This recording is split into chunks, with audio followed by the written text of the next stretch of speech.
under their wing. Have we ever tried to meddle in other countries' elections? Oh, probably, but it was for the good of the system in order to avoid the communists from taking over. For example, in Europe, in 47, 48, 49, the Greeks and the Italians, we don't do that now, though? We don't mess around other people's elections, only for a very good cause. Can you do that? Do a Vine video on a former CIA director. Only for a very good cause in the interests of democracy. All right, thanks for being here. It's always great to see you. I think that clip should just be played over and over and over on every mainstream television news network for the next, I don't know, several months until people get it into their head that this is the face of the CIA. Yum, yum, yum, yum. Well, we do interfere in other people's elections, but only for a good cause. Can we make a Vine clip of that? Oh, I love you. Let me touch your hand in solidarity. You're so wonderful. It's just everything. That clip is truly everything about the establishment system, the status quo as it exists right now. It's the former director of the CIA laughing with his good friend at Fox News about how, yeah, of course we interfere with other people's elections. Of course. Don't even ask such a stupid question. Anyway, so in the midst of all this Russian influence, interference in the elections, they got Trump elected, this type of thing just slides into the end of these little 5-minute info nugget segments that they inject you with on the TV news. And no one in mainstream land would even think to notice a clip like that, let alone talk about it. But, well, to be fair, I mean, here we are. I mean, obviously you guys have seen this already. And, I'm sure CNN or other reputable mainstream outlets have told you all about Mueller indicts 13 Russian nationals over 2016 election interference. And there are some definite problems with that narrative that they're presenting even in that headline. Like, for example, one of the memes that they use to sway the election, Satan, if I win, Clinton wins. Jesus, not if I can help it. Press like to help Jesus win. You cannot make this stuff up. If I was trying to write a stupider idea about the election, and if I was writing some sci-fi fantasy several years ago about the 2016 elections and how stupid it would all become, I couldn't have made up anything as ridiculous as this, that this is why Trump got elected. This is why I didn't vote for Hillary, because I saw this meme. It's so unbelievably stupid, and no one is taking it seriously, and there are so many holes that you can pick apart in this, including the fact that, oh yeah, by the way, most of these Russian ad buys occurred after the election. But, I mean, don't let a timeline get in the way of a good story. Or, how about this one? Hillary Clinton outspent Russians 53-1 and lost. So, oh my God, they spent $1.2 million. Well, Clinton spent $800 million, and, she didn't win. So, absolutely, I mean, just top to bottom, this is just a stupid pack of lies. So, I think we know by now some of the things that we could say to counter this Russiagate stupidity that is sweeping the nation internationally at this point. And one of them would be exactly what James Woolsey admitted there. Of course we interfere in other people's elections. And this is not controversial in the least. In fact, this is a part of Russiagate that has been talked about before.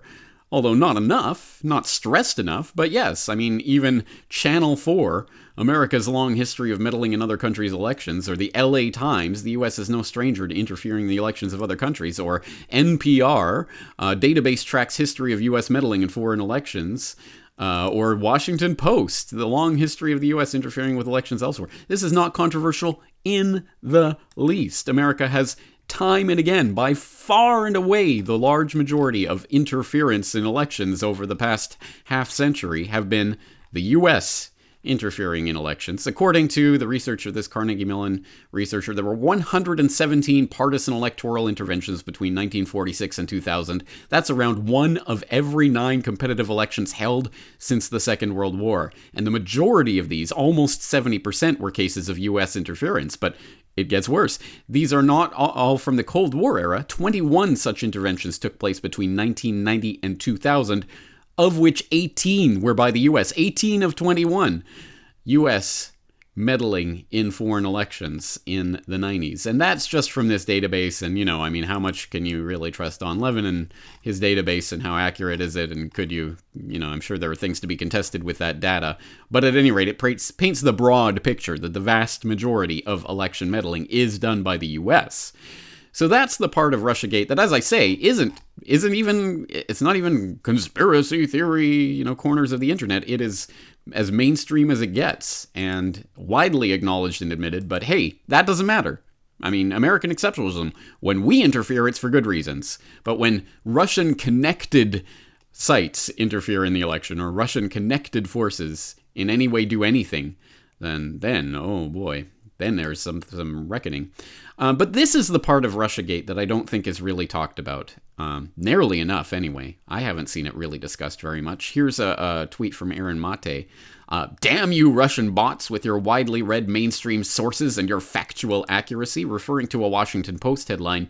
Russia used mainstream media to manipulate American voters, pointing out that Russian-controlled Twitter accounts, Albright said, were far more likely to share stories produced by widely read sources of American news and political commentary. The stories themselves were generally factually accurate. This is the part that it boils down to, is that even if we were to swallow hook, line, and sinker the DNC story that it was a Russian, they hacked our emails, they hacked our database, and thereby hacked the election. Again, whatever that means.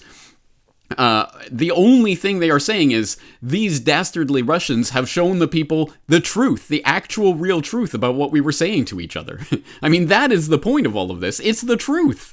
And this is pointed out in some of the comments here, like, for example, Ludwig W. It gets better. The Washington Post was apparently the second most cited source by these Russian bots to manipulate American voters. RT was 19th. What do you make of that? So these Russian bots are spreading the Washington Post around like it's like wildfire, and RT is not one of the sources that they tend to spread, but somehow or other, it's, there's Russian influence by spreading Washington Post articles. And I think this is the thing that really sums it up for me. The day has come. Accurate news stories threaten American democracy. Accurate news stories threaten. That's what this boils down to. Actually accurate information, if it's connected to, say, if it comes from some sort of Russian source, must thereby be some dastardly plan to undermine democracy, blah, blah, blah. That's ridiculous. And think about the inversion that they're trying to get you to believe right here, is that truth, well, if it comes from the wrong source, don't listen to it. Even if it is true, even if we admit it's true, even if we ourselves write it and publish it, if you're getting it from a Russian source, then it's being used to manipulate you. Don't listen to it. This is absolutely 100% Big Brother. This is the state coming in and telling you it is right to believe it and swallow it and not question it when we say it. But when someone else says it, even if they are quoting us, don't believe them. Don't listen to them. You can't listen to that damn truth when it's pesky and gets in the way of our agenda. That's what this boils down to. They are literally trying to control, not only control truth, but control your response to truth.